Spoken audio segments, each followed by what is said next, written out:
పూర్తి సత్యదూరం ఈటల రాజేందర్ గారు మాట్లాడేది. ఆయన ఒక బాధ్యత పార్లమెంట్ సభ్యుడిగా కేంద్రంలో ప్రభుత్వంలో ఇవాళ అధికారం ఉన్న పార్టీలో ఉన్నారు ఆయన.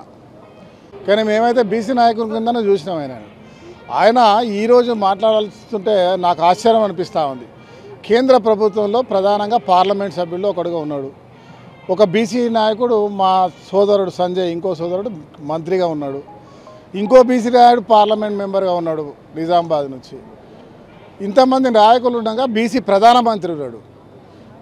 మేము రాష్ట్రంలో కులగణన చేసి బీసీలకు 42% రిజర్వేషన్ కల్పించి బీసీ నాయకులు అందరం రాజకీయాలకు అతీతంగా పోయి ఢిల్లీలో పోరాటం చేసినప్పుడు ఒక్కసారిగా 2 సార్లు రాష్ట్ర ముఖ్యమంత్రిగా స్వయంగా ఊకున్నారు.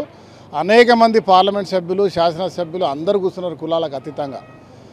ఆ సమయంలో ఇవన్నీ దృష్టిలో పెట్టుకోకుండా మీరు గవర్నర్ దగ్గర మీరు ఇచ్చే రిపోర్ట్ పాస్ చేయకుండా రాష్ట్రపతి దగ్గర పోయిన దానికి మీరు రాష్ట్రపతిని కలిసే అవకాశం లేనప్పుడు బీసీల యొక్క రిజర్వేషన్ అంశంలో మీకు చిత్తశుద్ధి ఉంటే ఇవన్నీ చేసినప్పుడు మీరు స్పందించాల్సిన అవసరం ఉండే.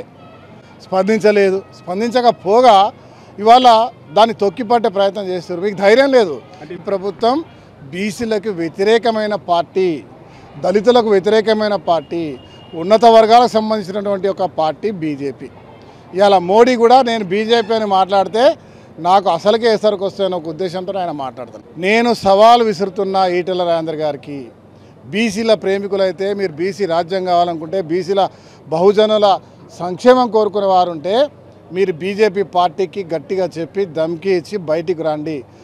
ఆ పార్టీ సభ్యత్వానికి రిజైన్ చేయండి. బీసీల గురించి పోరాటం మొదలుపెట్టండి.